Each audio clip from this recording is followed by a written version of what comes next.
আসসালামু আলাইকুম।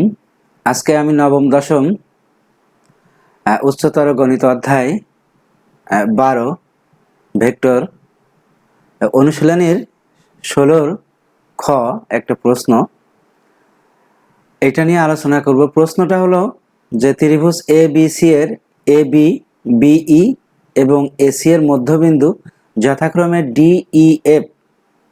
প্রমাণ করো যে AD vector plus BE vector plus C F vector equal to 0। AD vector plus B vector plus C F vector equal to 0, এটা প্রমাণ করতে হবে। তো সমাধানটা কি হবে? সমাধান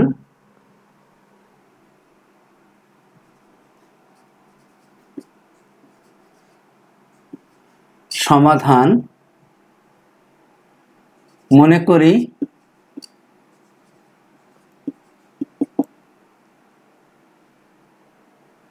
এটা দেওয়া আছে, ত্রিভুজ এ বি সি এর এ বি বিই ও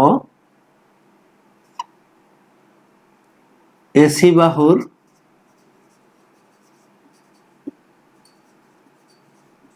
মধ্যবিন্দু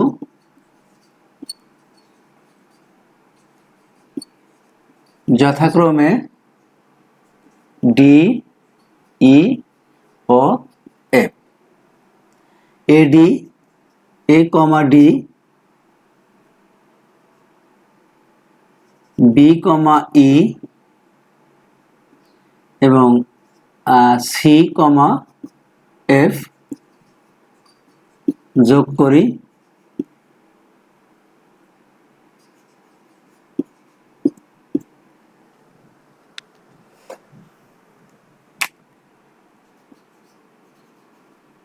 প্রমাণ করতে হবে যে AD vector plus BD BE vector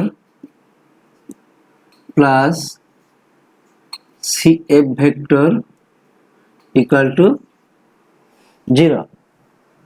আমাদের এটা প্রমাণ করতে হবে। তো ত্রিভুজ, প্রথমে আমরা আসি ত্রিভুজ A B E. A B E ত্রিভুজ এ বি ই এর ভেক্টর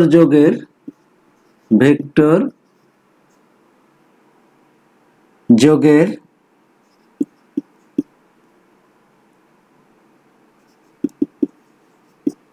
ত্রিভুজ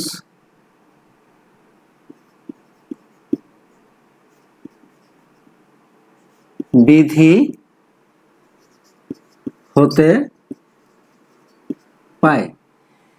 ত্রিভুজ এ বি ই, এখান থেকে আমরা যোগ বিধিটা কি আসবে? A B plus A B plus BE equal to A E. A B plus B equal to A. এখন দেখো, যেহেতু ই এসি এর মধ্যবিন্দু, তাহলে আমরা এই জায়গায় কি লিখতে পারি? Half AC, half. তাহলে আমরা এখানে অর্থাৎ A B plus BE equal to half AC vector, বা তাহলে এখান থেকে এসি ভেক্টর ইকুয়াল টু আমরা কি লিখতে পারবো?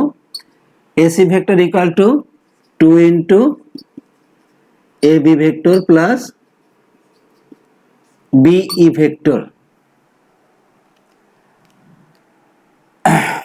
এখান থেকে AC vector equal to 2 into A B plus B vector. এবার আসো ত্রিভুজ এ বি সি। ত্রিভুজ এ বি সি থেকে আমরা কি পাবো? আবার ত্রিভুজ এ বি সি থেকে এখানে যোগ বিধিটা আসবে কি A B plus BC equal to AC. লিখি A B plus BC equal to AC.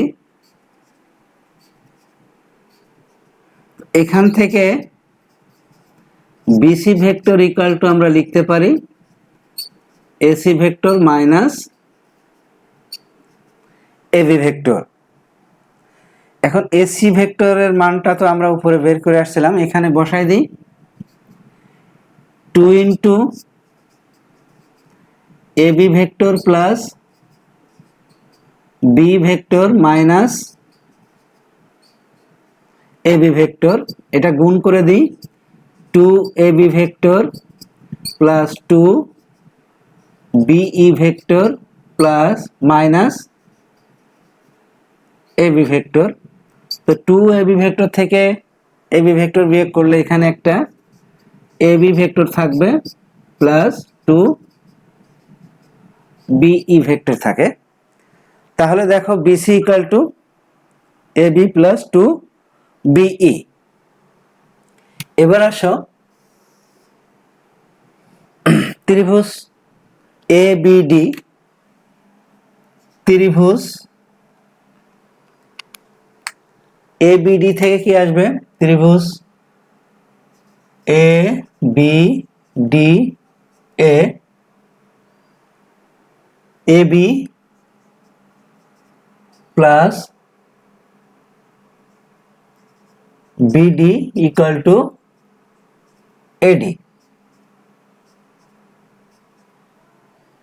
AB plus BD equal to AD. এখান থেকে আমরা যেহেতু ডি বিসি এর মধ্যবিন্দু, ডি বিসি এর মধ্যবিন্দু, এই জন্য আমরা বিডি ইকুয়াল টু কি লিখব, বিডি ইকুয়াল টু লিখব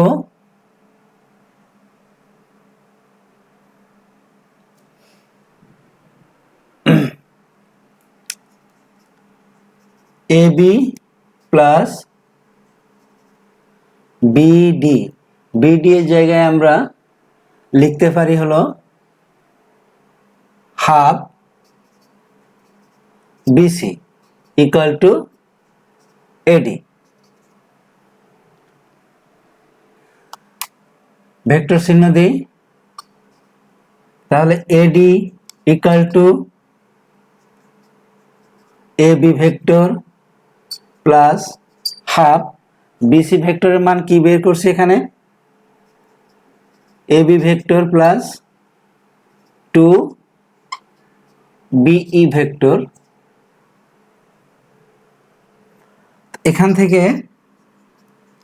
এডি ভেক্টর ইকুয়াল টু আসবে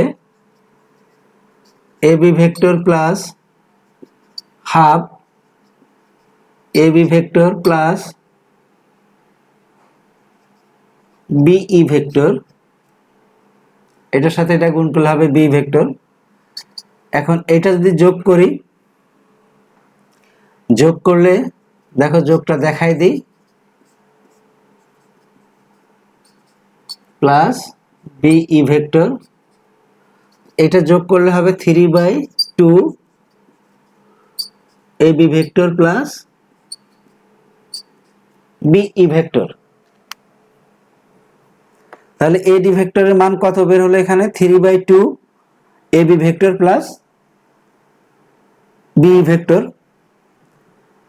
সর্বশেষ আমাদের যে আরেকটা ত্রিভুজ ছিল এ সি এফ, এই ত্রিভুজ থেকে যোগ বিধিটা কি আসবে ত্রিভুজ এ সি এফ এ আমরা লিখতে পারি AC plus C F, AC vector plus C F vector equal to A vector, that is AC vector plus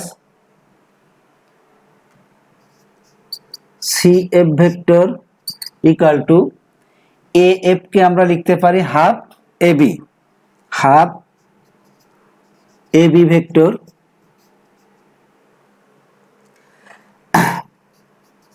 তাহলে সি এফ ইকুয়াল টু আমরা এখান থেকে কি পাবো, half A B vector minus AC vector. তাহলে এখানে আমরা এসি এর মানটা বসাই দিই। এসি এর মান কোথায় বের করেছিলাম, এই যে 2 AB vector, 2 into AB vector plus B vector. তাহলে এখানে half AB minus 2 AB vector plus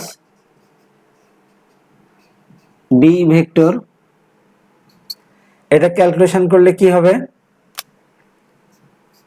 half AB vector minus 2 AB vector plus minus 2 BE vector.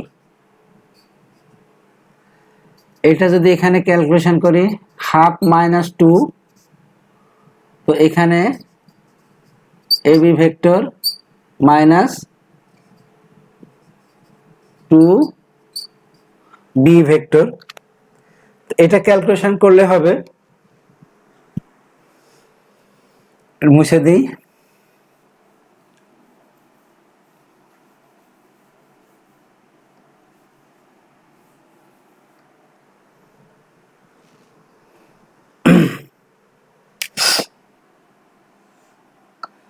বা C F vector equal to এখান থেকে আসবে -3/2 AB vector minus 2 BE vector. এখন বাম পক্ষ আমাদের কি ছিল, AD plus B plus C F. এখন বাম পক্ষ আমরা এই মানগুলো এডি এবং এই এডি এর মান এবং সিএফ এর মানটা এখানে বসাই দিব। বাম পক্ষ ছিল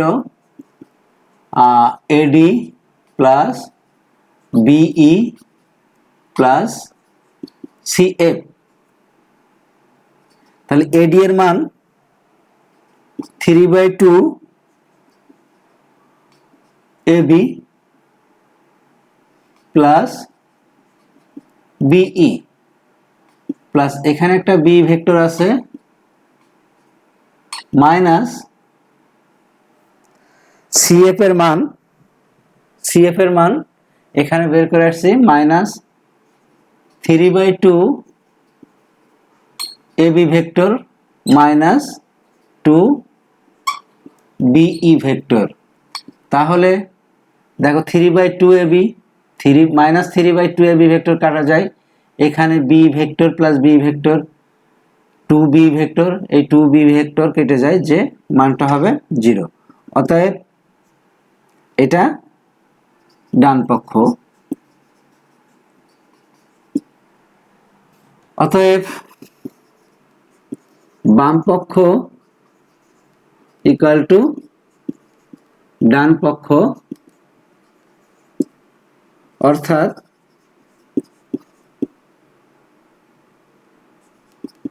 AD plus BE plus CF vector equal to 0 প্রমাণিত। তো প্রমাণ হয়ে গেল। একটু ক্যালকুলেশন বড়, তবে পদ্ধতিগুলো মনে রাখতে হবে। প্রথমে এ বিই এই ত্রিভুজ থেকে যোগ বিধি, তারপরে এ বি সি এই ত্রিভুজটা থেকে যোগ বিধিটা কি আসবে, তারপরে আমরা নিব এ বি ডি, এরপরে নিব এ সি এফ। এখান থেকে আমরা ক্যালকুলেশন করে এ ডি এবং সি এফ এর মানটা আমরা বের করে আসবো। বি এর মান বের করছি না, কারণ এ ডি এবং সি এফ এর মান এ বি এবং বিই ভেক্টরে আমরা প্রকাশ করে এনে এখানে বসাই দিব, দিলে এটার মানটা ক্যালকুলেশন করে 0 হয়ে যাবে, আমাদের প্রমাণ হয়ে যাবে। তো একটু বেশি বেশি প্র্যাকটিস করবা এই প্রশ্নটা, তাহলে দেখবা যে এটা সহজ হয়ে যাবে। তো আজকে এখানে শেষ করলাম। খুদা হাফেজ।